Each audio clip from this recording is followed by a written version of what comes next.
దుర్విషయములు బయటికి తెచ్చిన ప్రార్థన చేసుకుందాం. చిన్న ప్రార్థన.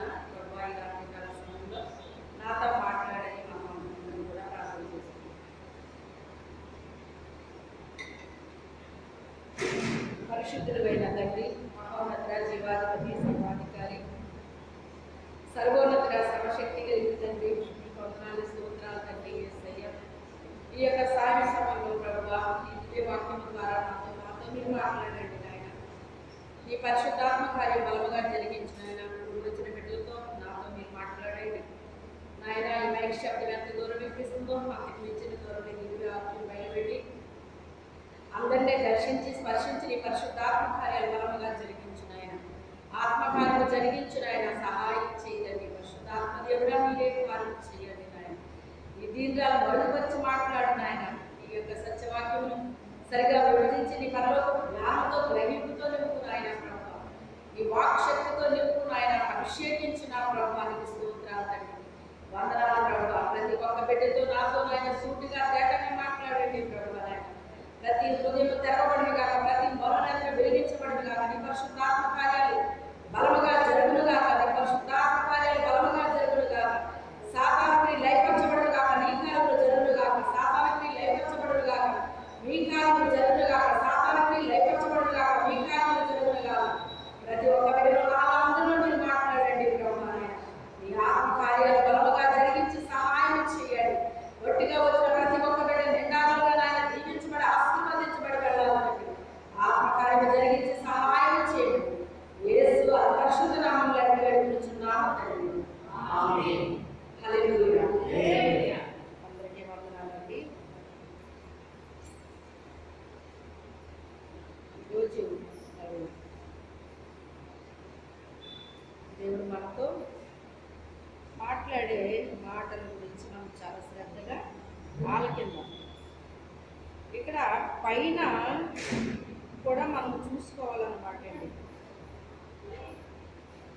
43వ వచనం చూస్తే ఏమంటున్నాడంటే, ఏ మంచి చెట్టునకు పనికిమాలిన ఫలములు ఫలింపవు, పనికిమాలిన చెట్టుకు మంచి ఫలములు ఫలింపవు. ప్రతి చెట్టు తన ఫలము వలన తెలియబడును. ఉన్న పొదలో అంజూరపు పండు ఏరుకొనరు, కోరింత పొలంలో ద్రాక్ష పండు కోయడు. సజ్జనుడు తన హృదయమును మంచి ధననిధిలో నుండి సద్విషయములు బయటికి తెచ్చును. దుర్జనుడు చెడ్డ ధననిధిలో నుండి దుర్విషయములను బయటికి తెచ్చును. హృదయం నిండి దానిని బట్టి ఒకరి నోరు మాట్లాడు.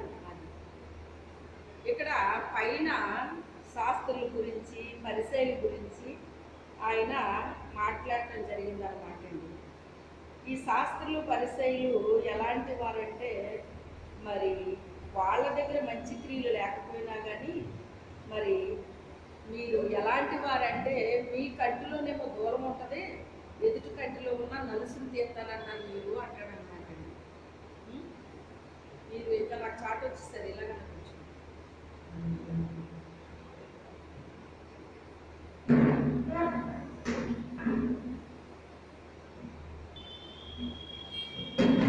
అని చెప్తూ ఏమంటున్నాడంటే ఆయన, మీరు కూడా మీకు కూడా నాకు కనబడట్లేసండి, అది కనబడేలా కూర్చోవాలి అది అని వాళ్ళ గురించి మాట్లాడుతున్నాడు అన్నమాట అండి ఆయన. ప్రభు మాట్లాడుతున్నారంటే చాలా అర్థాలు ఉంటాయండి. చాలా అలాంటి హృదయాలు కలిగిన వారు అక్కడ ఉన్నప్పుడే ఆ మాటలు మనతో మాట్లాడుతూ ఉంటాడు. కనీసం ఒక్కడున్నా కూడా వాళ్ళ గురించి అయినా మాట్లాడతాడు అన్నమాట అండి. వీళ్ళ గురించి మాట్లాడుతూ ఆయన లాస్ట్కి ఫైనల్గా ఆ మాట చెప్పాడు.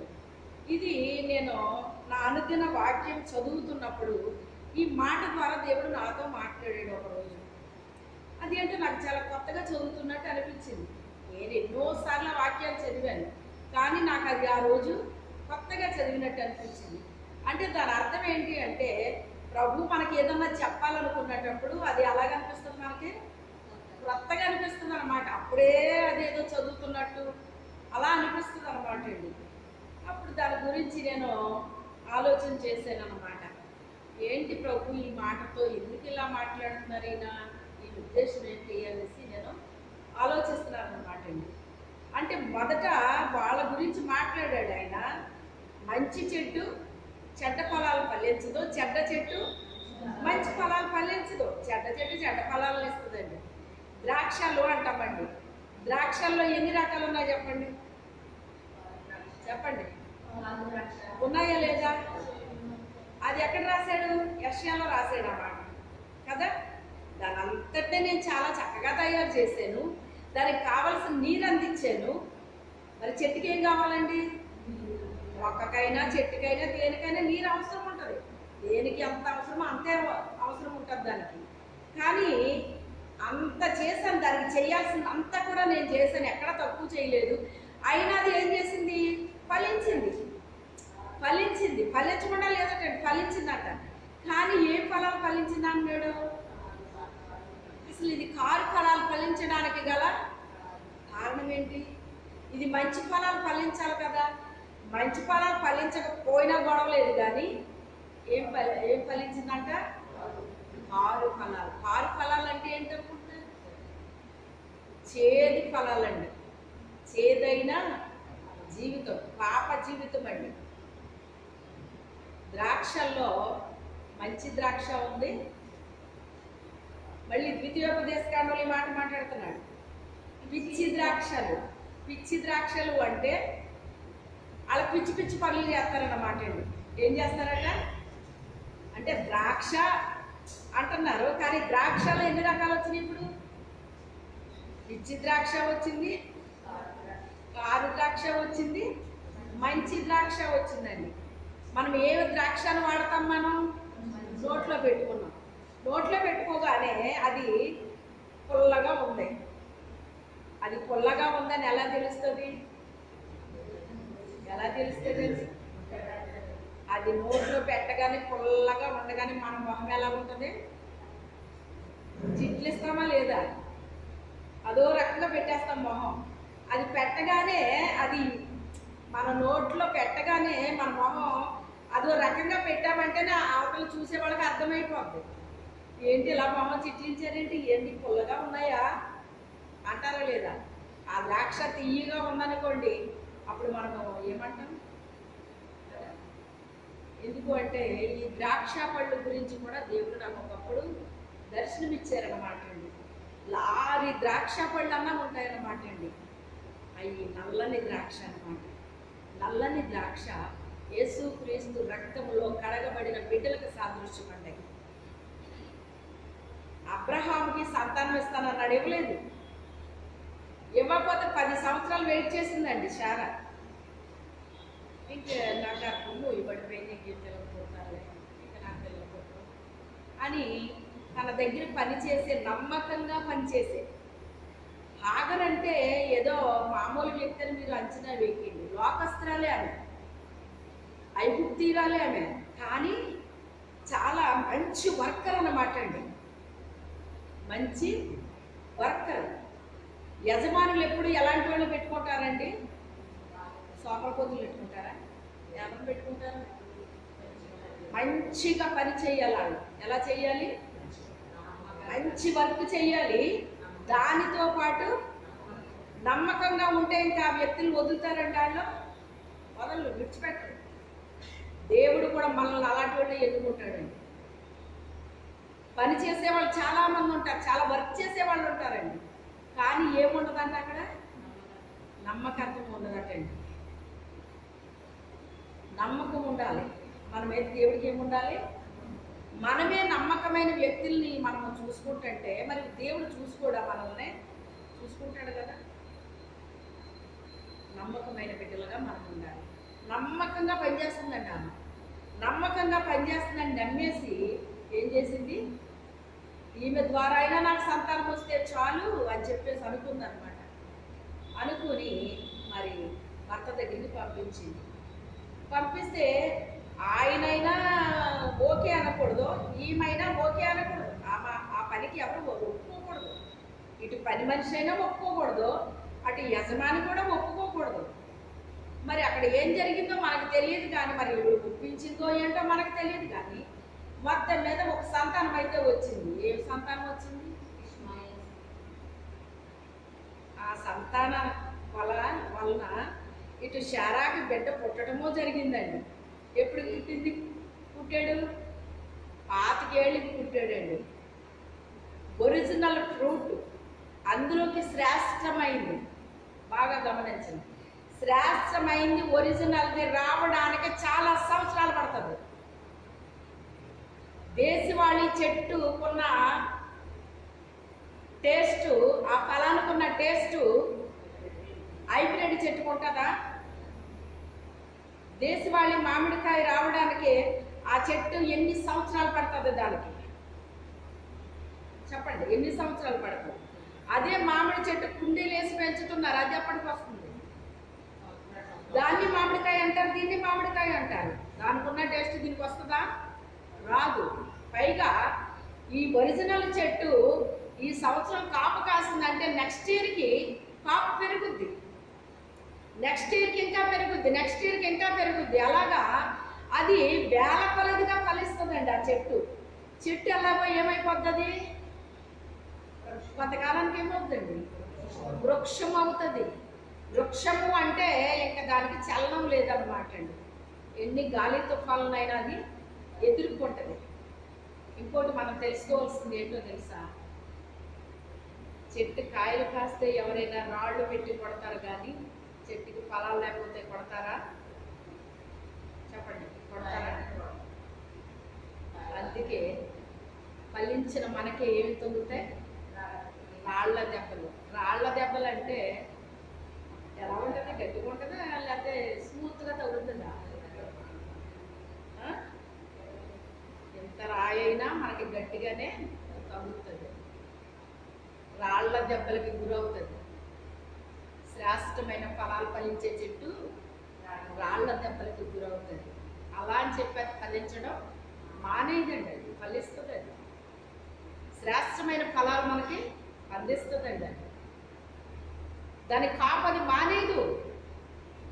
అయ్యో నాకు ఫలాలు వస్తున్నాయని వీళ్ళు కొట్టేస్తున్నారు అని అది ఫలించడం మానేస్తుందా? బెట్ట తగిలినను చింతనందదు, కాపు మానదది. బెట్ట తగులుతుంది, వేడి తగులుతుంది, శ్రమ తగులుతుంది, కష్టం వస్తుంది, ఇరుకు వస్తుంది, ఇబ్బంది వస్తుంది, వ్యాధి వస్తుంది, బాధ వస్తుంది, అనేకమైన నిందలు వస్తాయి, అవమానాలు వస్తాయి, ఎక్కడీలు వస్తాయి. కానీ చెట్టు కాపు మానదా? మానదది. దాని స్వభావము అది కాపు మానేసే చెట్టు కాదది. కాపు మానేసే చెట్టు కాదది. దాని ఫలాన్ని అది ఇస్తూనే ఉంటుంది, దాని ఫలాన్ని అది ఇస్తూనే ఉంటుంది. నెక్స్ట్ ఇయర్కి ఇంకా ఎక్కువిస్తుంది, నెక్స్ట్ ఇయర్కి ఇంకా ఎక్కువిస్తుంది. ఎక్కువ ఎక్కువ ఎక్కువ అవుతుంది, కానీ తక్కువ తక్కువ తక్కువ అవుతుంది. అర్థమైందా? అంతకంతకి దాని కాపు ఏమవుతుంది? ఎక్కువ అవుతుందండి, ఎక్కువ అవుతుంది. నీకు ఇస్తాను, సంతానాన్ని ఇస్తాను అన్నాడు. ఎప్పటికి ఇచ్చాడు ఆయన? అందరికీ నచ్చింది ఏంటి? నిరీక్షణ. మనం అనుకున్నది వెంటనే జరిగిపోతే ఎంత ఆనందపడిపోతామో. వీళ్ళ మనసులో అనుకున్నానండి, అలా జరిగిపోయిందండి, ఎంత ఆనందం. అనుకున్నది నెలకి జరగలేదు, సంవత్సరానికి జరగలేదు, సంవత్సరాలు అవుతున్నాయి జరగలేదు. ఎలా ఉంటుంది ఎవరికైనా? ఆనందంగా అనిపిస్తుందా? సంతోషంగా అనిపిస్తుందా? మనము ఎదురు చూసినా మన పక్కన ఉన్న వాళ్ళు ఎదురు చూడండి ఎవరు. అదేంటి ఇంకెప్పుడు ఇంకెప్పుడు ఇంకెప్పుడు ఇంకెప్పుడు? నీకేదో దర్శనం వచ్చింది అన్నావు కదా, నీకేదో జరుగుతుంది అన్నావు కదా, ఇంకెప్పుడు జరుగుతుంది, ఇంకెప్పుడు జరుగుతుంది, ఇంకెప్పుడు జరుగుతుంది. మన దర్శనం కొరకు మనం వెయిట్ చేస్తాం, కానీ అవతల వాళ్ళు వెయిట్ చేయనివ్వరు మనం. ఇంకెప్పుడండి ఇంకెప్పుడండి ఇంకెప్పుడండి అని ఒకవేళ ఈవిడ కూడా అలా తొందర పెట్టుకోవచ్చు బహుశా. అందుకే తప్పుడు నిర్ణయం తీసుకుంటే అయినప్పటికైనా నాకు విచిత్రం ఏంటంటే, దేవుడు ఆమె మీద ఎందుకు కోప్పడలేదు? ఆవిడ మీద కోప్పడాలి కదా. నేను బిడ్డనిస్తానన్నప్పుడు ఇస్తాను కదా, నువ్వు ఎందుకు ఎదురు చూడకుండా ఇలా చేసావని మనకు కోప్పడాలి కదా దేవుడు. ఎందుకు కోప్పడలేదు ఆవిడ మీద? అబ్రహామును పిలిస్తే అబ్రహాం వెనకాల శారా కూడా వచ్చేసింది. అందమైన ప్లేస్కి, అన్ని వస్తువులు ఉన్న ప్లేస్కి రమ్మంటే ఎవరైనా వెళ్ళిపోతారండి. ఏమిలో ఎన్ని చోటకి రమ్మంటే ఎవరైనా వస్తారా చెప్పండి. అసలు ఎక్కడికి రమ్మన్నాడో దేవుడు వాళ్ళకి తెలియదండి. అసలు నేను చూపించే దేశానికి నువ్వు రావాలి, నీ స్వజనాన్ని, నీ బంధువుల్ని, నీ రక్త సంబంధులు మొత్తం అందరినీ వదిలేయాలి. ఇది ఏమన్నా తక్కువ విషయం అండి ఇది? ఇప్పుడైతే ఎవరికి నచ్చిన ప్రాంతానికి వాళ్ళు వెళ్ళిపోతున్నారు కానండి, ఒకప్పుడు అసలు తల్లిదండ్రులు బిడ్డల కథలు ఇచ్చిపోరా బయటికి వెళ్ళడానికి చెప్పండి. అసలు వాళ్ళు ఊరు వదిలి వెళ్ళనిచ్చిపోరండి ఎవరినన్నానే. అదేట్రా మమ్మల్ని వదిలేసి వెళ్ళిపోతావా? ఉన్న ఊరిని తల్లిదండ్రులు వదిలేసి వెళ్ళిపోతావా నువ్వు? ఎక్కడికి వెళ్తావు నువ్వు అని తల్లిదండ్రులు అలాగ ఆపేసిపోరండి. వాళ్ళు ఒక్క మాట అంటే ఇంక వీళ్ళకి శాసనమే. ఇంకా ఆ కొడుకు ఎంత పెద్దోడన్నా అయ్యి ఉండొచ్చు, బిడ్డల తండ్రి అయినా, మనవలు వచ్చేసినా తల్లిదండ్రులు మాట చెప్తాలాగా ఆగాల్సిందే. వాళ్ళ మాట కాదని వీళ్ళకి కదిలివారు కాదండి. అంత ఇంపార్టెంట్ ఇచ్చేవారు, తల్లిదండ్రులకి అంత గౌరవాన్ని ఇచ్చేవారండి. ఇప్పుడేముంది ఇంకా వాళ్ళ గౌరవం ఇవ్వట్లేదు, వీళ్ళు ఆపట్లేదు. ఇంకా సరే నీ ఇష్టం బాబు వీళ్ళు, ఎక్కడికి వెళ్తావు వీళ్ళు అని వీళ్ళు వదిలేస్తున్నారండి. వాళ్ళు వెళ్ళిపోతున్నారండి, ఏడుతూనే ఉన్నారు, చెయ్యాలని వాళ్ళు అనుకోవట్లేదు. రెండూ జరుగుతున్నాయి అన్నమాట ఇప్పుడు. కానీ ఆ రోజుల్లో అలా కాదు. ఇది ఏనాడు సంగతి అండి ఇది? వాళ్ళని వదిలి వెళ్ళడం అంటే సామాన్యమైన విషయం అది ఆ రోజుల్లో. కొన్ని పలానా ఊరిలో అని ఎవరు చెప్పాడండి దేవుడు? చాలా విచిత్రంగా ఉంటుందండి. ఎవరినైతే దేవుడు గొప్ప జనంగా చేయబోతున్నాడో వాళ్ళకి పలానా ఊరు అని చెప్పడండి, పలానా ఊరని చెప్పడండి. ఆయన వెళ్ళిపోవాలి అలాగా. ఆ వెళ్ళిన కాడల్లా చెయ్యి అంటారు. ఏమంటారు? వెళ్ళిన చోట అల్లా చెయ్యి అంటారు అన్నమాట. అన్నీ అలాగా అనుభవించాలన్నమాట అండి. ఇంకా అన్నీ కూడా అనుభవించాలి. అప్పుడు ఆయనకి కూడా వచ్చిందండి, అబ్రహాం గారికి కూడా కనిపెట్టి కనిపెట్టి ఇంకెంతకాలం కనిపెట్టను, ఇంకా నా పనివాడైనా ఏంటి ఎలియాజరే నాకు ఇంకా వారసుడు అవుతాడేమో, దేవుడు ఇస్తానన్నాడు కానీ మరి ఇంకా ఇవ్వలేదు కదా, ఇంక వాడే అవుతాడేమోలే అనుకున్నాడంట మనసులో. ఆ రాత్రి ప్రత్యక్షమైపోయాడు. అయిపోయి అమ్మో అబ్రహాం ఏంటి కంగారు పడుతున్నాడు, వీడిని నేను గొప్ప జనంగా చేయాలనుకుంటే ఈడేంటి ఇలా తొందరపడుతున్నాడు అని ఒకసారి బయటకు రా అబ్రహాం అని పిలిచి ఆకాశం వైపు చూచి ఎన్ని నక్షత్రాలు ఉన్నాయి నువ్వు లెక్క పెడతావా అన్నాడు. నేను లెక్క పెట్టలేదయ్యా. మన అందరికీ అనుభవం ఉంటుంది. మన చిన్నప్పుడు ఎక్కడ పడుకుని కూడా వేసవ కాలంలో వాకట్లో మంచాలు వేసేస్తే శుభ్రంగా తినేసి వాకట్లో పడుకొని ఆకాశ నక్షత్రాలు లెక్క పెట్టిన వాళ్ళు ఎవరున్నారు మీలో చేయొద్దని? నేను లెక్క పెట్టలేదండి ఎప్పుడు నాన్న వాళ్ళు చేయొద్దని. ప్రతి ఒక్కరూ లెక్క పెడతాం, అవునా కాదా? చాలా ప్రతిరోజు అలా లెక్క పెట్టి అలా నిద్రలోకి వెళ్ళిపోయాను తప్ప ఏ రోజు నేను నిద్ర లెక్కించలేకపోయాను. మళ్ళీ మొదలు పెట్టేదాన్ని. ఇది మనకు అందరికీ ఉంటుందేమో ఈ అనుభవం చిన్నప్పుడు అనిపిస్తుంది అన్నమాట. ఇంకా ఇప్పుడు వాళ్ళకి లేవులేండి. అంటే ఏ డాబాల మీద వెళ్ళి పడుకుంటచ్చు ఇలాంటి అనుభవం. ఇంక డాబాల్లోకి కూడా ఇప్పుడు వెళ్ళట్లేదండి, పైకి వెళ్ళట్లేదండి. బయట ఎవరో ఆరు బయట పడుకోవడానికి ఇష్టపడట్లేదండి. ఎందుకంటే సౌకర్యాలు ఎక్కువైపోయినాయి కదా ఇప్పుడు. అందుకని ఇక ప్రకృతికి సంబంధించింది ఏది కూడా వీళ్ళు చూడడానికి కూడా ఇష్టపడట్లేదు. లేదు అంత సంతానాన్ని ఇస్తాను నీకు, సముద్రాన్ని ఉన్న ఇసుకలేని నువ్వు లెక్కించగలవా? అంత సంతానాన్ని ఇస్తానన్నాడు దేవుడు. ఇస్తానంటే కానీ ఏది కనపడలేదు, అసలు ఏది కనపడలేదు. అలాగా 24 సంవత్సరం వెయిటింగ్లో ఉండిపోయాడండి. ఒక్క రోజు కాదు, ఒక నెల కాదు, ఒక సంవత్సరం కాదండి. అసలు 24 సంవత్సరాల్లో ఎంతమంది వెయిటింగ్ చేయగలరండి? ఒరిజినల్ ఎవరికైతే దేవుడు ఇవ్వాలనుకుంటున్నాడో అందులోకి శ్రేష్టమైంది, విలువైంది ఎవరికి ఇవ్వాలనుకుంటున్నాడో వాళ్ళకి చాలా లేట్ అయిపోతుంది అనమాట అండి. అయినా దేవుని కృప ఏంటంటే వాళ్ళకి కనిపెడతారండి. ఎలా కనిపెడతారో చెప్పనా? ఓపికతో కనిపెడతారండి. ఓపిక ఉండదు కానీ ఏం చేస్తారు? కనిపెడతారు. అందుకే ఓపికతో కనిపెడతారు కనుక చివరికంటే ఓపికతో ఫలిస్తారటండి వాళ్ళు. యోగ్యమైన మంచి మనసుతో వాళ్ళు ఏం చేస్తారట, ఓపికతో ఫలిస్తారటండి వాళ్ళు. ఓపిక ఉండాలండి మనకి. ఈ రోజున అదే తక్కువైపోయింది ప్రజలకు. బాబాయ్ నేను కనిపెట్టలేనండి బాబాయ్, నేను అంతసేపు నేను అసలు ఉండలేను. ఎవరైనా ఓర్చుకోవడం మీరు ఎక్కడైనా చూస్తున్నారా? మనుషులు సహించడానికి కానీ ఓర్చుకోవడానికి కానీ కనిపెట్టడానికి కానీ మనుషులు ఏమన్నా అసలు కనబడుతున్నారా మీకు ఎక్కడన్నానే? మీకు కనబడితే ఎక్కడో ఒక్కొక్కరు కనబడతారు అంతే తప్ప ఎవరో కనపడట్లేదండి ఈ రోజుల్లో. వెంటనే అయిపోవాలంతే పని. 6 అయినా 106 చేతిలో డబ్బులున్నా డబ్బులు లేకపోయినా, మనకు అవకాశం ఉన్నా లేకపోయినా అనుకున్నది జరిగించేసుకుంటున్నారండి. అలాగా అది ఏమనుకోవాలో కూడా అర్థం అవట్లేదు. అది ఒక మూర్ఖత్వమా ఏంటో మనకు తెలియదు. ఒకప్పుడు పరిస్థితి ఎలా ఉండేదంటే మన చేతిలో డబ్బులు ఉంటే అప్పుడు అందులో కూడా ఎంతో కొంత ఖర్చు పెట్టడానికి ఇష్టపడేవారు. 10 రూపాయలు ఉంటే 10 రూపాయలు తినేయడానికి ఇష్టపడేవారండి? చెప్పండి. పెద్దలు ఏం చెప్పేవారు? మన దగ్గర 10 ఉంటాయి తిని 5 ఉంచాలని ఇవ్వరు.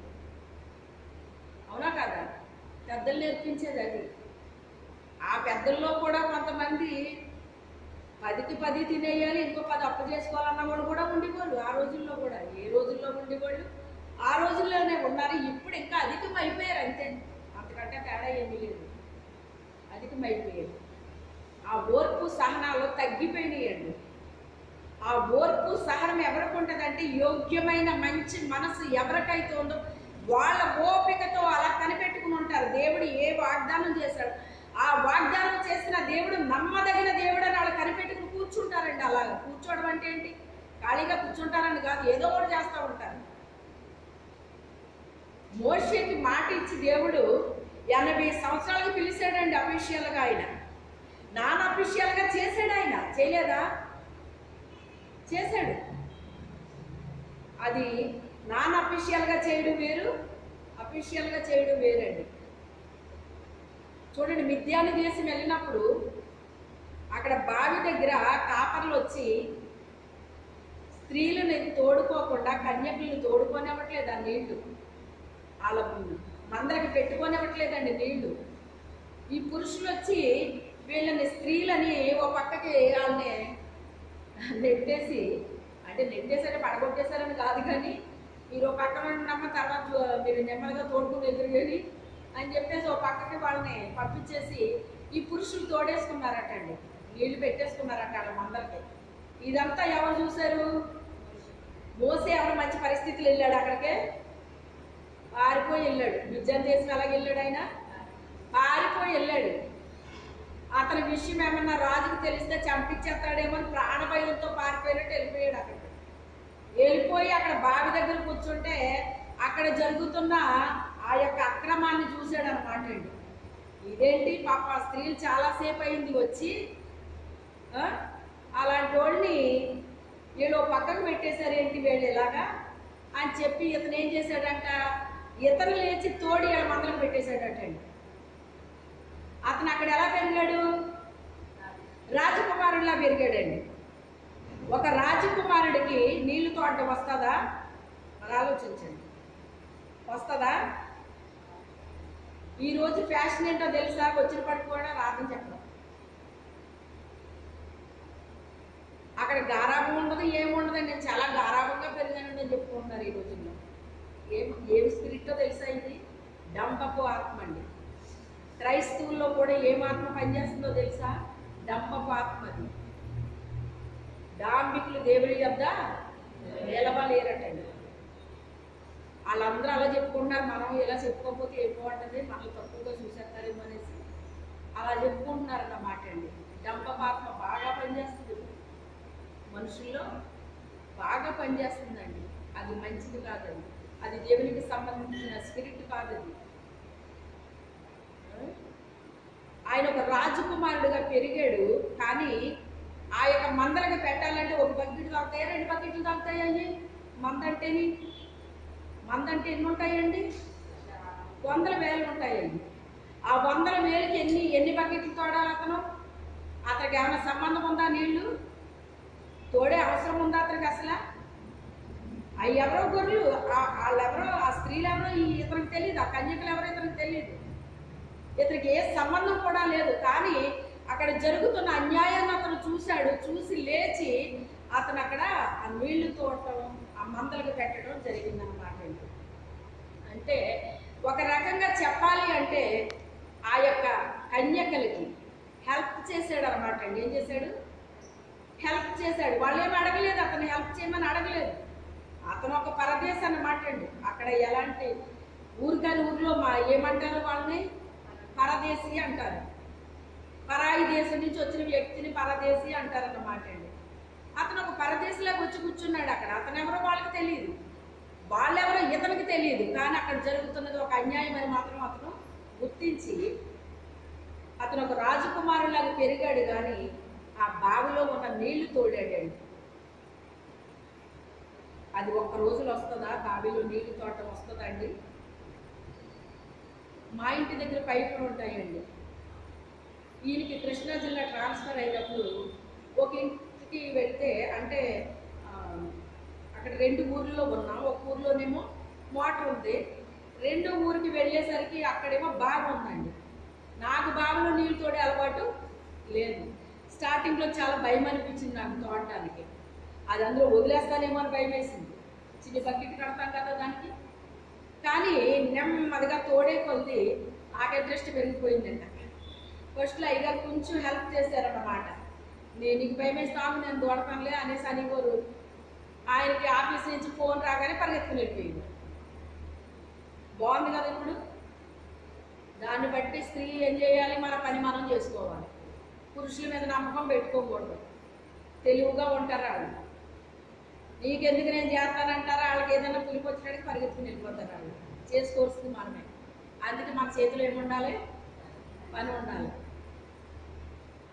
అయ్యగారు అలాగే వెళ్ళిపోవడం వల్లే పనులన్నీ నాకు వచ్చినాయేమో. అమ్మ ఆయన్ని నమ్మి నాన్న పోసుకోకు, ఆయన కబురొత్తా, ఆయన వెళ్ళిపోతారు, ఆయన అలాగే చెప్తారు. కూర్చోండి అస్తమాట పనులు చేసుకుంటారంటే కూర్చోండి అనేవారు. ఈయన కూర్చుంటే ఆయనతో పాటు ఆయన బాగానే ఎంజాయ్ చేసేవారు. మాట్లాడుకుంటానే ఆయన ఫోన్ వచ్చినట్టుగా ఆయన గబగబా స్నానం చేసి 5 నిమిషాలు 10 నిమిషాలు రెడీ అయిపోయేవారు. మా పనులు మేము చేసుకునేవారు. నాకు తోడటం వచ్చింది, తోడే కొద్ది నాకు ఇంట్రెస్ట్ వచ్చింది.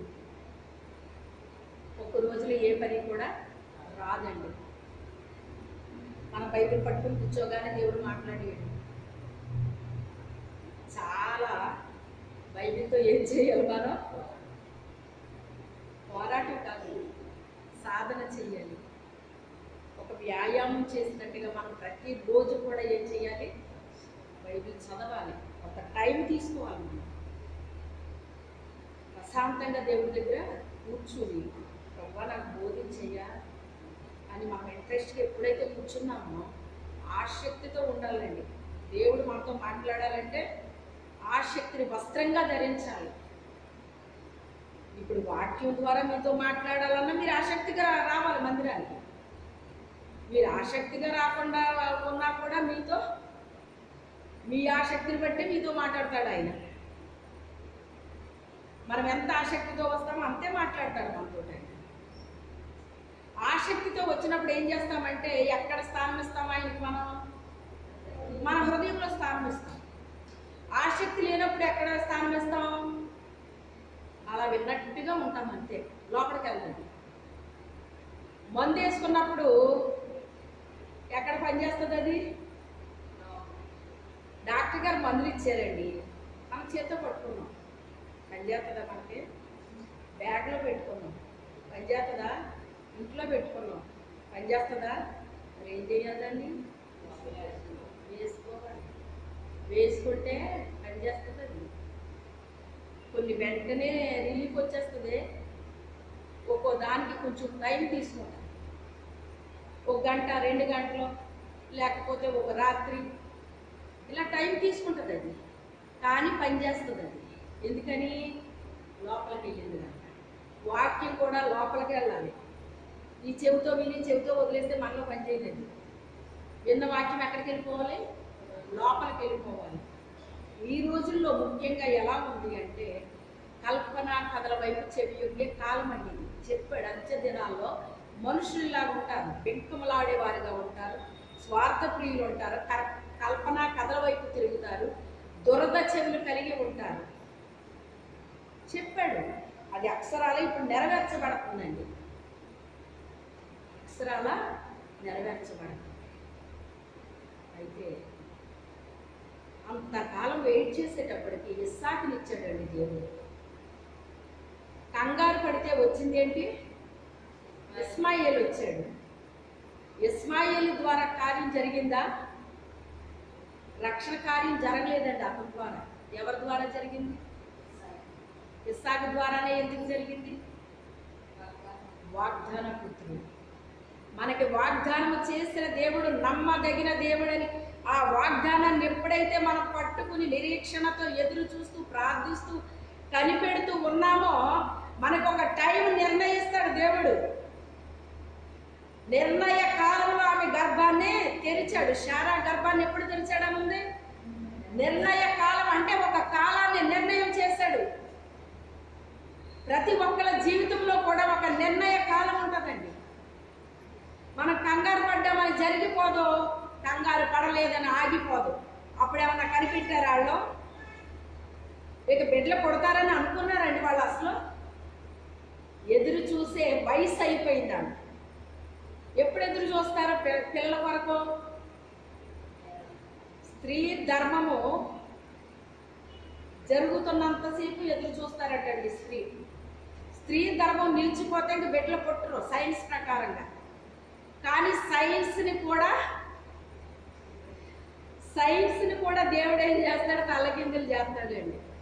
అది కేవలం జరగాలంటే దేవునికి సాధ్యం తప్ప ఏ రకంగా కూడా సాధ్యం అవదండి. అది ఆ రోజుల్లోనే కాదు, ఈ రోజుల్లో కూడా అలా పుడుతున్నారండి. 20 ఏళ్ళకి, 30 ఏళ్ళకి, 40 ఏళ్ళకి కూడా పుట్టేవాళ్ళు ఉన్నారు ఇప్పుడు కూడా. ఎందుకంటే అప్పుడున్న దేవుడే ఇప్పుడు కూడా. అప్పుడు దేవుడు ఇప్పుడు ఇంకో దేవుడు కాదు. అప్పుడున్న దేవుడే ఇప్పుడు కూడా ఉన్నాడు. వాళ్ళు ఉంచిన విశ్వాసం నమ్మకం మనం కూడా ఉంచితే మన జీవితంలో కూడా జరుగుతుంది. అప్పుడు నేను ప్రార్థన చేసి, ఏంటి ప్రభు ఇంకెంతకాలం అయినా, ఎంతకాలం అయ్యా, ఏంటి నా దర్శనం సంగతి ఏంటి అని నేను ప్రార్థన చేసుకుంటుంటే అప్పుడు ఆ నైట్ లారీ ఫలానా ఉండొచ్చని నేను అనుకుంటున్నాను. చాలా పెద్ద బుట్ట అన్నమాట అండి, రాసి. ద్రాక్ష పళ్ళు అంటే అసలు ఇంత గుత్తికి ఎన్ని ఉంటాయి మీరు ఆలోచించండి. అనుకుంటాం కదా, ఒక గుత్తికి ఎన్ని ఉంటాయి ప్రమాదం చెప్పండి. అసలు చెప్పండి. ఎవరు తినట్లేదా?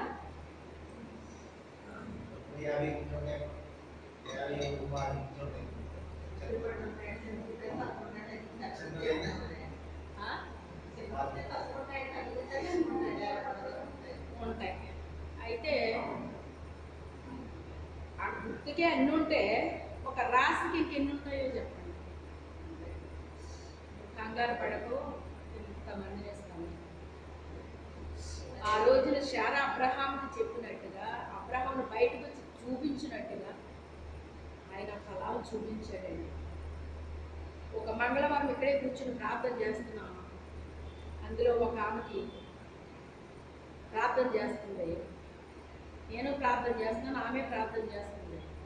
నేను ప్రార్థన చేసే టైంలో ఆమెకి అదే దర్శనం చూపించాడట. నేను చెప్పలేదు అలా. అమ్మ మీరు ప్రార్థన చేస్తుంటే నల్లని ద్రాక్షాలు చాలా ఉన్నాయి,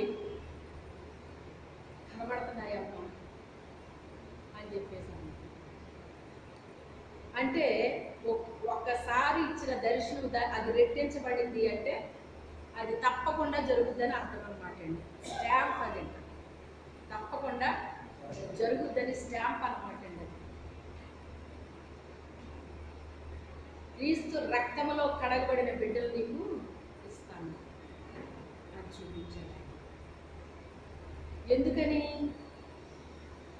ఓపికతో ఆయన పిలిచినప్పుడు ఎక్కడికి వెళ్ళాలి, ఏం చెయ్యాలి, అక్కడ అన్నీ ఉన్నాయా లేదా అవన్నీ చూడలేదండి. అబ్రహాం పిలిచాడు, వెళ్ళిపోయాడు. అంటే తన వ్యాపారాన్ని విడిచిపెట్టాడు, వెళ్ళిపోయాడండి.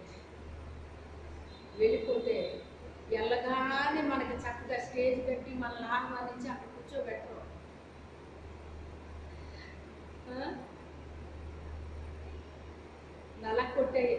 నలకొట్టబడతాం. ముందు ఏమవుతాము? నలకొట్టబడుతున్నాము అన్నప్పుడే అర్థం అవ్వాలి మనకి. దేవుడు నన్ను ఒక షేప్లోకి తీసుకురావడానికి నా మీద వర్క్ మొదలు పెట్టాడని మనకు అర్థం అవ్వాలి. అవతల వాళ్ళ దెబ్బలు మాటలు మనకి సుత్తి దెబ్బల్లా తగులుతున్నాయి అంటే మనకు అర్థం అవ్వాల్సింది ఏంటి? దేవుడు నా మీద వర్క్ చేయడం ప్రారంభించాడు అంటే నన్ను ఒక రూపులోకి తీసుకురావడానికి నా పైన వర్క్ జరిగిస్తున్నాడు దేవుడు అని మనం గుర్తుపట్టాలన్నమాట అండి. అందుకే మన జీవితంలో బలంగా శ్రమల గుండా వెళ్తున్నామంటేనే చాలా సంతోషించాలండి. ఏం చెయ్యాలి? ఏదో మన జీవితంలో జరగబోతుంది. ఇన్ని శ్రమలు మనం అనుభవిస్తున్నామంటే మన జీవితంలో దేవుడు ఏదో చెయ్యబోతున్నాడు. అందుకే అన్ని శ్రమల గుండా, అన్ని ఎగతాళీల గుండా, అన్ని అవమానాల గుండా మనం వెళ్తున్నాము అంటేనే మనకు అర్థం అవ్వాలి ఏదో దేవుడు మన జీవితంలో చెయ్యబోతున్నాడు. కనిపెట్టాలి, ఎదురు చూడాలి, నిరీక్షణ కోల్పోకూడదండి. కాబట్టి మనం అప్పటి వరకు బస్సు వరకు కనిపెట్టి అప్పుడే మనం అలాగే వెళ్ళామంటే బస్సు ఇలా వెళ్ళిపోయిందంటే మనకి ఎలా ఉంటుందండి? ఆలోచించండి, ఎలా ఉంటుంది? అప్పటి వరకు ఉన్నాం మనం అక్కడ, అప్పటి వరకు ఉన్నాం మనం. ఇలా లోపలికి అడుగు పెట్టగానే బస్సు అలాగ వెళ్ళిపోయింది. మనం వెనక్కి తిరిగి చూసేసరికి బస్సు వెళ్ళిపోతుంది. అయ్యో, ఎందుకు ఈ కొద్ది నిమిషాల్లో నేను కంగారు పడ్డానా అని బాధ అనిపించదా? అసలు ఎంత బాధ అనిపిస్తుందండి. గంటలు మనం వెయిట్ చేస్తాం ఆ బస్సు కోసం, కానీ నిమిషాల్లో మన ముందు దాటబెట్టుకున్నాం బస్సుని. అప్పుడు ఎంత బాధ వేసేస్తాం. అందుకే వెయిటింగ్ అంటే అస్సలు కంగారు పడకూడదండి. మనకి ఓపిక ఉన్నా లేకపోయినా కూడా కనిపెట్టాల్సిందే. ఓపిక ఉన్నా లేకపోయినా కనిపెట్టాల్సిందే. ఆ నీళ్లు తోడి పంపించేశాడు ఆ అమ్మాయిని. తండ్రి అడుగుతున్నాడు, ఎంత త్వరగా మీరు ఎలా వచ్చారు? మీరు ఈ టైంకి కదా వస్తారు, ఈ టైంకి వచ్చారేంటి? ఇంత త్వరగా ఎలా వచ్చారని అడుగుతున్నాడు తండ్రి అక్కడ. అంటే తన కుమార్తెలు ఎప్పుడు వస్తారో ఆ తండ్రికి తెలుసు. మొన్న ఎందుకో మా మేనకోడలతో చెప్తున్నాను నా చిన్ననాటి విషయాలు. వీళ్ళకి తెలియదండి, మీకు తెలిసిన విషయాలు కూడా మా వాళ్ళకి తెలియదు. వాళ్ళకి ఎప్పుడు కూర్చోబెట్టి ఎప్పుడు చెప్పనండి. చెప్పే అంత అవకాశం టైం ఎక్కడదండి మాకు? మీకు తెలిసిన విషయాలు కూడా వాళ్ళకి తెలియదు. నేను 6th 7th సోమేశ్వరం అని వెళ్ళేదాన్ని అన్నాను. ఆ వెళ్ళేటప్పుడు వచ్చేటప్పుడు కూడా సువార్త ప్రకటించాను. తర్వాత 8th క్లాస్ నుంచి రామచంద్రపురం బస్కి వెళ్ళేదాన్ని అండి. బస్కి వెళ్ళి వచ్చేసేదాన్ని. నన్ను ఎన్సీసీలో పెట్టారు ఆడ. నేను ఉండనండి అన్న సరే పెట్టేసింది ఆవిడ, ఎన్సీసీ టీచర్. వారానికి 2 పీరియడ్లు ఉండేవి. అసలే నేను కొంచెం పిరుకుతాను. నాకు శారీరకంగా ఆత్మీయంగా ఎంత ధైర్యం ఉంటుందో శరీరానుసారంగా పిరికితనం ఉండేది నాకు. అప్పుడు పిరికితనం నాకు ఎలా వచ్చిందంటే మా వాళ్ళు నన్ను అంత భద్రంగా పెట్టడాన్ని బట్టి నాకు వచ్చింది ఏంటో తెలుసా? పిరికితనం వచ్చింది. మా అక్కోళ్ళు ఇద్దరు చనిపోవడాన్ని బట్టి నన్ను అస్సలు ఒంటరిగా విడిచిపెట్టేవారు కాదండి, అస్సలు విడిచిపెట్టేవారు కాదు. వాళ్ళు ఎప్పుడూ నా చుట్టూ ఉండేవారు అన్నమాట అండి. ఒక్కరిదాన్ని ఎప్పుడు ఉంచేవారు కాదు. దాన్ని బట్టి నాకు పిరికితనం అనేటువంటిది వచ్చేసింది.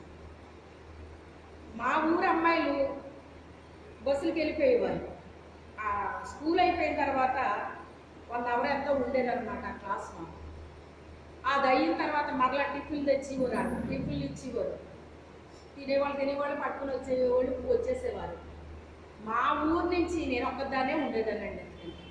ఆ ఎన్సీసీలో నేను ఒక్కదాన్నే ఉన్నాను. చూసారా, వాళ్ళందరూ వెళ్ళిపోయేవారు. నాకు బస్సు లేట్ అయిపోతే ఆ వంతెన మీద నేను బస్సు దిగితే మా ఇంటికి వెళ్ళడానికి 2 కిలోమీటర్లు నడవాలి. ఆ రోజుల్లో స్ట్రీట్ లైట్లు లేవండి, ఎక్కడో ఒకటి ఉండేది. ఈ లైటు కొంతవరకు కనిపించేది, ఆ తర్వాత ఎక్కడో ఒక స్తంభం ఉండేది, మళ్ళీ అదేదో కనిపించేది. ఇప్పుడున్నంత లైటింగ్ అప్పుడు ఉందా? ఇప్పుడంతా ఏంటి ఎల్ఈడి బల్బులు. అసలు గ్యాప్ ఎక్కడ ఉంచుతున్నారు? ఇప్పుడు ఖాళీలు ఎక్కడ ఉన్నాయండి? ఎక్కడ చూసినా లైటింగే కదా. అప్పుడు అంత లైటింగ్ లేదండి. కరెక్ట్గా మా ఇంటికి ఇంత దగ్గర అవుతున్నాను అన్నమాట. మా అమ్మగారు మా నాన్నగారిని పంపించేవారండి. ఆ వంతుని మీద కూడా పెద్దగా లైటింగ్ ఏమీ ఉండేది కాదు. ఉండకపోతే ఆయన చాటు కూర్చునేవారు, నేనేమో దిగేసి నేను వచ్చేసేదాన్ని. మా నాన్నగారు నన్ను చూసుకునేవారు కాదు. నేను ఇంటికి వచ్చిన తర్వాత ఆయన ఎప్పటికో గంటన్నరకు ఆయన వచ్చేవారు. ఎందుకో ఇంకా రాలేదు పాప, చాలాసేపు చూశాను కానీ ఏం చూసావు, ఎప్పుడనగా వచ్చేసింటామని మా అమ్మ అనేది. నువ్వు ఎక్కడ కూర్చున్నావు, ఎక్కడ చూస్తున్నావు ఇందుకనే అని. సర్లే మీరిద్దరు దెబ్బలు అనుకోకుండా నేను వచ్చేసాను కదంటే. మా ఇంటికి ఇంకా కాస్త దూరం అయితే నేను వెళ్ళిపోతాను. అంటే ఇంచుమించుగా ఇక్కడి నుంచి 10 మైళ్ళ దూరం ఉండొచ్చు మా ఇంటికి. ఇక్కడ ఉండగా కరెక్ట్గా కొన్ని కుక్కలు మురుగుతూ వస్తున్నాయండి. ఒక 5-6 కుక్కలు మురుగుతూ వచ్చేస్తున్నాయి, నాకు ఎదురుగా వస్తున్నాయి. వస్తుంటే కరెక్ట్గా కరెంటు పోయింది. కరెంటు పోతే అయ్యో మయమైపోయిందండి. ఆ కుక్కలు నాకు దగ్గరికి వస్తున్నాయి, నాకు తెలుస్తుంది. అవి నాకే ఎదురుగా వచ్చేస్తున్నాయండి. అది ఒక లైన్గా వస్తున్నాయి అన్నమాట. ఇప్పుడు నేను ఎక్కడ తప్పుకోవాలో కూడా నాకు అసలు ఏం కనపట్టలేదు. నాకు అసలు చీకటి అయ్యమన్నమాట. నాకు తెలిసింది ఒక్కటే, దేవుడే. నాకు చిన్న వయసు నుంచి తెలిసింది దేవుడే, దేవుడే, దేవుడే. ఆయన్నే నేను స్మరించుకునేదాన్ని. నాకేది అనిపించినా దేవుడినే జ్ఞాపకం చేసుకోండి. ప్రభు నాకు చాలా భయం అనిపిస్తుంది ప్రభు. ఈ కుక్కలు నాకు ఎదురుగా వస్తున్నాయి, ఇప్పుడు అవి ఏం చేస్తాయో నాకు తెలియదు. నాకు చాలా దగ్గర అయిపోతున్నాయి ప్రభు. ఇప్పుడు నేను ఎక్కడికి వెళ్ళాలి, నేను ఎలా తప్పుకోవాలి, ఇక్కడ ఏం నాకు కనబడట్లేదు అసలు. నేను ఎటు వెళ్ళాలి ప్రభు, నాకేం తెలియట్లేదయ్యా, నాకు సహాయం చెయ్యయ్యా, నాకు సహాయం చెయ్యయ్యా అని అలా బాధగా నేను అనుకుంటున్నానండి మనసులో. అనుకునేసరికి ఎందుకు ఇలా రైట్కి కొంచెం అలాగా వెళ్ళాను అనమాట. మరి పరిశుద్ధాత్మ దేవుడు నాకు సహాయం చేశాడేమో నాకు తెలియదు. కొంచెం రైట్కి అలాగా వెళ్ళాను అనమాట. అంటే అక్కడ ఏముందో కూడా నాకు తెలియదు, కనబడట్లేదు నాకు. అలా వెళ్ళేసరికి ఈ కుక్కలు నా పక్క నుంచి వెళ్ళిపోతున్నట్టు నాకు ఆ మురుగుతున్నాయి కదా, ఆ శబ్దం వినబడింది. నాకు వినబడితే అది వెళ్ళిపోయి అక్కడే కొంచెం దగ్గరలోనే అటు టర్నింగ్ ఉంటుంది అనమాట అండి. ఆ టర్నింగ్కి వెళ్ళిపోయినాయి అనమాట అండి. అవి ఎప్పుడైతే అలా వెళ్ళిపోయినాయో టర్నింగ్లోకి కరెంట్ వచ్చేసింది. ఒకవేళ నిజంగా కరెంట్ ముందే ఉంటుంటా నా దగ్గరకు వచ్చినాయి మా కుక్కలు. చూసారా, కొన్ని దురాత్మ శక్తులు కూడా కుక్కల్లో కూడా ప్రవేశిస్తాయండి, తెలుసా మీకు? అలాంటివి కూడా ఉంటాయి. అవి దాటి వెళ్ళిపోయే వరకు కరెంట్ రాలేదు, కానీ నాకు తప్పించండి లేదు.